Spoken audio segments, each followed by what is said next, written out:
Bem-vindos ao Doxa Episteme. Hoje temos mais um episódio do bloco Filosofando em Casa, com o tema A Concepção Transcendental. O termo transcendental pertence à filosofia kantiana e é também utilizado na filosofia de Tomás de Aquino, que foi profundamente influenciado pelo pensamento de Aristóteles. A concepção transcendental procura superar a dicotomia entre idealismo e empirismo, aceitando a evidência dos sentidos, mas estabelecendo as condições a priori necessárias para a experiência. A escolástica, um movimento de renovação do pensamento católico que se seguiu à patrística, é caracterizada pelo uso da obra de Aristóteles nas discussões filosóficas e teológicas. São Tomás de Aquino, o filósofo e teólogo mais importante da escolástica, não escreveu um tratado sobre educação, mas deixou um texto intitulado De Magistro. Embora Aquino concorde com Agostinho que Deus ensina o homem a partir do interior, ele rejeita a teoria platônica da reminiscência, que elimina a ação humana e busca uma via intermediária entre o empirismo e o idealismo, como indicado por Aristóteles. Segundo Aquino, temos a capacidade potencial de conhecer o mundo, mas precisamos efetivar essa potência por meio do ato do conhecer. A ideia de que possuímos a capacidade de conhecer em potência é clara quando se pensa no sentido da visão. É por meio dele que podemos ver o mundo,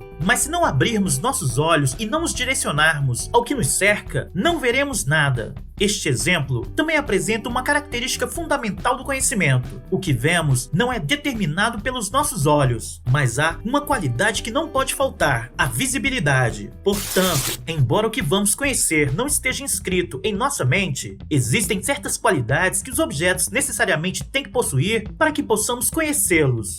Do mesmo modo, certos princípios necessários ao conhecimento estão em nós. Esses princípios são de dois tipos. A. Verdades autoevidentes, como duas quantidades iguais a uma terceira são iguais entre si. B. Noções simples, como ser e o número 1. Aquino não quer se opor a Agostinho e aceita a teoria da inspiração divina, que se manifesta nesses princípios universais. Em contrapartida, existe o conhecimento que é produzido a partir deles, sendo o resultado da atividade humana. Os seres humanos adquirem conhecimento de duas maneiras: por descoberta pessoal e por um princípio interior, como se constata aquele que aprende por um outro.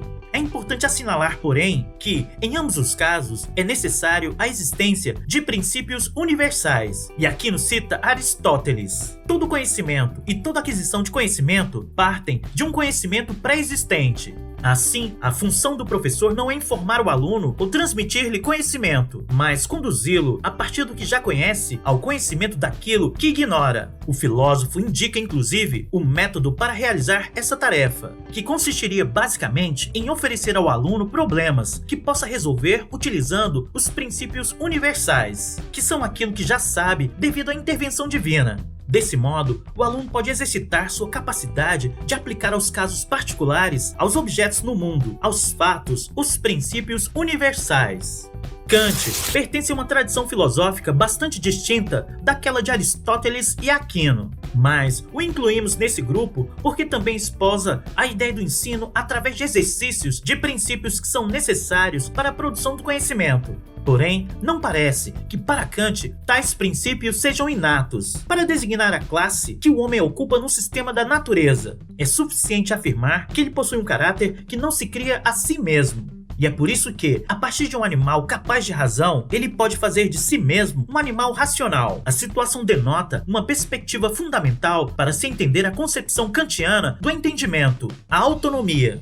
Nesse caso, a etimologia é esclarecedora, visto que autos, em grego, significa si mesmo, e nomos, lei. Autonomia significa regrar a si mesmo. E Kant não pensa a autonomia como algo pertencente apenas ao domínio da moral, pois a estende às nossas capacidades cognitivas. No exercício realizado em uma escola alemã atual, crianças com os olhos vendados são conduzidas por outras crianças através de um bosque e apalpam algumas árvores determinadas. Logo em seguida, são levadas para a beira do bosque. Seus olhos são descobertos e elas têm de identificar visualmente quais árvores tocaram. Esse exercício ilustra uma capacidade humana da qual raramente nos damos conta. Conseguimos unificar informações de tipos distintos, dados visuais, táteis, sonoros, olfativos, para conformar um único objeto. reunimos em uma imagem um cheiro, um sabor, uma textura para criar no objeto esta árvore, esta maçã, etc. Essa e outras capacidades são as regras para os princípios do entendimento. Pensar, incluindo-se a percepção dos objetos, não é algo passivo, é uma atividade guiada por regras. A tarefa do professor, portanto, não deve ser apenas informar o estudante. Afinal, quantas pessoas leem e escutam certas coisas as quais admitem sem entender? Cabe ao educador treinar o aluno ao uso correto das regras do entendimento. Mas Kant pergunta: convém começar com os estudos das regras abstratamente ou devemos aprendê-las após o uso delas? A solução encontra-se numa terceira alternativa: aprender as regras ao mesmo tempo em que são usadas. O ensino deve ser, ao mesmo tempo, prático e reflexivo, ou seja, o estudante deve ser levado a refletir sobre a atividade que esteja realizando. Apesar de Kant julgar o autodidatismo a forma mais perfeita de aprendizagem, ele reconhece que poucos indivíduos são capazes de tal proeza. Então recomenda o método socrático de ensino, ou seja, o mestre deve guiar os alunos em exercícios onde este aplique as regras do entendimento, a fim de que ele possa refletir. A concepção transcendental pode ser aplicada nas escolas de diversas maneiras, tais como: 1. Estimulando a busca pela verdade. A escola pode incentivar os alunos a questionarem e a investigarem a realidade ao seu redor, buscando sempre a verdade por trás dos fenômenos. 2. Desenvolvendo a capacidade de reflexão. A reflexão é uma habilidade importante para a compreensão da natureza humana e do mundo ao nosso redor. A escola pode ajudar a desenvolver essa capacidade por meio de discussões e debates em sala de aula.